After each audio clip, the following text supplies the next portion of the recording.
अस्सलाम वालेकुम, मैं हूँ शाहिद हुसैन। ख़ास तौर पर आज बानी एमक्यूम के ख़िलाफ़ जो एमक्यूम पाकिस्तान की तरफ से केस दायर किया गया है, उसका आज दूसरा दिन है। एमक्यूम के बानी अल्ताफ़ हुसैन जो है अपने घर से अदालत पेशी पर जाने के लिए रवाना हो चुके हैं और उन्होंने एक बार फिर कहा कि आज दूसरा रोज़ है और उस दूसरे रोज़ पेशी पर जाने से पहले उन्होंने अपने जो हमदर्द हैं, कारकुनान हैं और महाजर कौम हैं, उनको भरपूर पैगाम दिया है कि आखिरी सांस तक जदोजहद जो है वो जारी रहेगी। लेकिन उनके जो राइट हैंड समझे जाने वाले, इंतहाई करीब तरीन समझे जाने वाले जो डॉक्टर नदीम नुसरत साहब हैं, उन्होंने जो बयान दिए हैं, उन्होंने ना सिर्फ बयान दिए हैं बल्कि उन्होंने एक नया महाज़ भी खोला है। और जो उनका अदालत में बयान रिकॉर्ड करवाया गया, जिसका उन्होंने बाद में मीडिया से गुफ्तगू में जिसकी तस्दीक भी की, उन्होंने ऐसा लग रहा है कि जैसे उन्होंने चार्जशीट कर दिया है, और वो एक नए बल्कि एक कुछ अजीब-व-गरीब से इल्ज़ामात भी आप कह सकते हैं। क्योंकि उनका ये कहना है कि ख़ास तौर पर लंदन वो छोड़कर अमेरिका गए और अमेरिका में भी उनके ऊपर जो है वो अटैक किए गए, उनको हमले उनके ऊपर किए गए और उन्होंने मुकदमा भी दर्ज कराए। और इस जो केस है, इस केस से मुताल्लिक जो बैरिस्टर की तरफ से उनको ईमेल मौसूल हुई थी, ईमेल के जवाब में उन्होंने जो द दस्तावेज़ात पढ़ी, उसका जायज़ा लिया, तो उनको लग रहा है कि उनको चार्जशीट किया गया या उनको उनके ऊपर कुछ इल्ज़ामात ऐड किए गए। इस तनाज़ुर में उनका ये कहना है कि वो ज़ाती तौर पर अदालत में पेश होने का उन्होंने फ़ैसला किया और उन्होंने अब कुछ नए सवालात उठाए। इसमें उनका ये कहना है कि जैसे 7 प्रॉपर्टीज़ थी जो कि शोहदा या महाजर कौम के जो मुतासरीन हैं या उनके नाम से जो है वो खरीदी गई थी और अब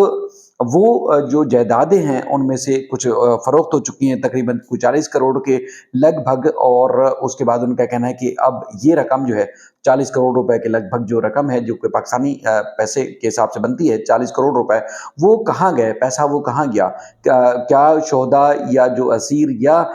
जो ज़रूरतमंद हैं एमक्यूम के, क्या उनको ये रकम मिली है या नहीं मिली? उसका अगर किसी के पास जवाब है तो वो उनका कहना है कि ज़रूर दें। इसके अलावा जो बानी एमक्यूम के साथ रहने वाले लोग हैं, उस हवाले से भी उनसे भी सवालात किए कि उनको भी ये सवालात जो है वो पूछने चाहिए कि क्या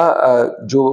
पैसा है, क्या वो पैसा उनको जो ज़रूरतमंद थे या जिनके नामों से जायदादें ये खरीदी गई थी, क्या उनको दी गई हैं? चूँकि 2 जायदादें इस हवाले से जो है इस दौरान फ़रोख्त हो चुकी हैं और ये जायदादें खरीदी जो गई थी 2003-4 के दौरान खरीदी गई थी और जो ट्रस्ट है वो प्रॉपर्टी की है।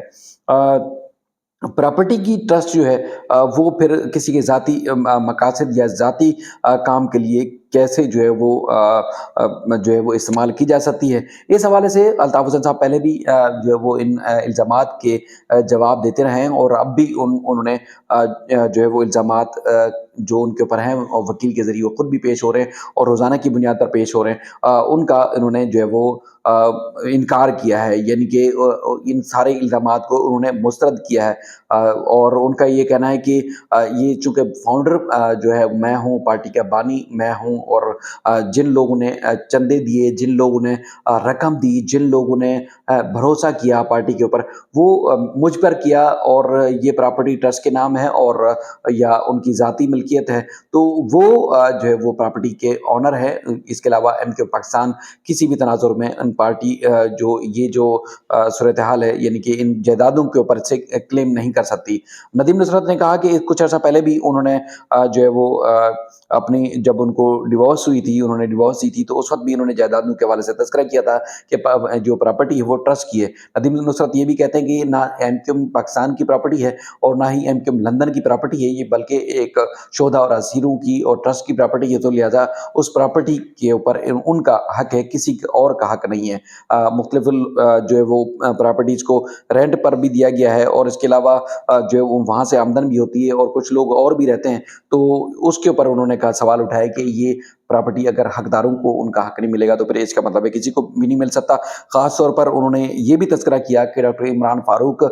जिनको लंदन में ही कत्ल किया गया था, उनके फैमिली को उनका हक बनता था, उनको जो है वो प्रॉपर्टी दी जानी चाहिए थी,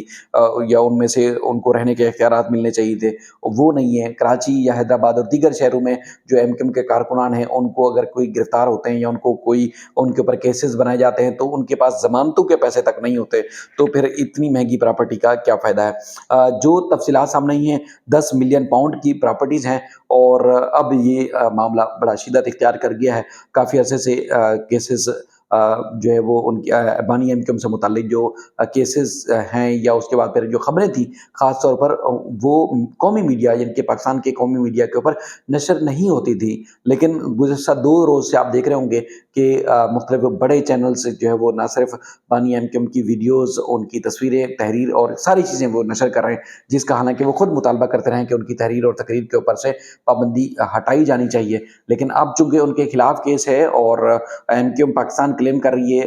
کہ وہ کیس جیتے گی، تو شاید اب میڈیا بھی جو وہ آزادی محسوس کر رہا ہے اور وہ ان کے خلاف یا ان سے متعلق جو خبریں ہیں وہ بھی نشر کر رہا ہے۔ آج دوسرا روز ہے، مزید اس سلسلے میں جو خبریں ہوں گی، جو شام تک مزید تفصیلات ہوں گی اگلی ویڈیو میں ضرور آپ تک شیئر کریں گے، لیکن جس طرح امریکہ سے بلا کر پولیس نے جو ہے وہ ندیم نصرت صاحب کو سیکیورٹی دی اور اس کے بعد پھر انہوں نے اس بات کو یقینی بنایا کہ جن چیزوں کے خدشات جو ہے وہ خدشات کا اظہار کیا تھا ندیم نصرت نے، ان خدشات کو دور کیا جائے، یعنی کہ کورٹ روم کے اندر نہیں بلکہ دوسرے ایک اسپیشل روم ان کے لیے بنایا گیا تھا، وہاں سے ویڈیو لنک کے ذریعے ندیم نصرت کا بیان ریکارڈ کیا گیا ہے، اور اس کے بعد پھر ان کو پولیس نے بھی اس بات کا انہوں نے اشارہ دیا ہے، بلکہ وہ ان کا یہ کہنا تھا کہ پولیس نے ان کو کہا ہے کہ اگر کوئی ٹرولنگ کرتا ہے، کوئی آپ کے اوپر جملے کستا ہے یا کسی قسم کی کوئی بات کرتا ہے تو وہ توہین عدالت کے زمرے میں آئے گی، تو وہ رپورٹ ضرور کریں، یعنی کہ توہین عدالت کا معاملہ ہے وہ ضرور رپورٹ کریں۔ اب دیکھنا یہ ہے کہ مزید جو ان کے ساتھی اور قریب سمجھے جانے والے ڈاکٹر فاروق ستار، وسیم اختر اور دیگر جو رہنما ہیں وہ کب بیانات ریکارڈ کرواتے ہیں، چونکہ سلسلہ یہ روزانہ کی بنیاد پر چل رہا ہے اور یہاں اب دونوں کو جو ہے وہ نقصان ہو سکتا ہے، جو بھی کیس جیتے گا،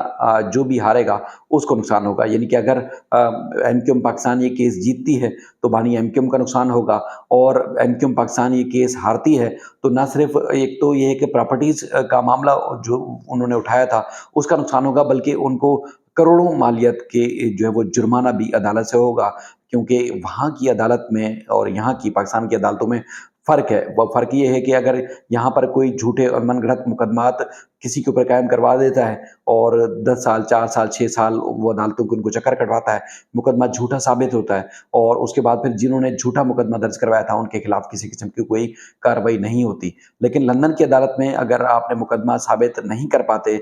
تو اس کے بعد پھر آپ کو عدالت کا جو وقت ضائع کرنے کے اوپر اور دیگر جو اخراجات کی مد میں عدالتی فیس اور دیگر اخراجات کی مد میں بھاری جرمانہ بھی آپ کو عائد کرنا پڑ سکتا ہے۔ آپ نے دیکھا ہوگا کہ جس طرح شہباز شریف صاحب نے ان کیس دائر کیا تھا اور التوا مانگنے کے اوپر ان کو بھی جو ہے وہ لندن کی عدالت میں کتنا پیسہ چکانا پڑا یا ان کو چکتا کرنا پڑا۔ اب معاملہ یہاں پر جو ہے وہ نہ صرف جائیدادوں کی ایک ملکیت کے حصول کا ہے، بلکہ اب اپنی اس اماؤنٹ کو بجانے کا معاملہ بھی ہے کہ کل کو اگر ایم کیو ایم یہ کیس ہار جاتی ہے، M Q M Pakistan London کی عدالت میں کیس ہار جاتی ہے تو ان کو جرمانہ ادا کرنا پڑے گا۔ انتہائی اہم معاملات ہیں، آگے آنے والے دنوں میں مزید ایم کیو ایم کی سیاست، بانی ایم کیو ایم کے ساتھ کون کھڑا ہے کون نہیں کھڑا، اس حوالے سے اور تفصیلات اور بہت ساری چیزیں سامنے آ سکتی ہیں، تو اس لیے لمحہ بہ لمحہ صورتحال لندن میں بھی تبدیل ہو رہی ہے، ایم کیو ایم پاکستان اور ایم کیو ایم لندن کے حوالے سے، اور اب دیکھنا یہ ہے کہ اب ان معاملات کو کون جیتتا ہے اور کون ہارتا ہے۔ آنے والے دنوں میں مزید اپڈیٹس جو بھی ہوں گی انشاءاللہ شام تک بھی آپ تک آنے والی ویڈیوز میں پہنچاتے رہیں گے۔ اپنا خیال رکھیے گا، اللہ حافظ۔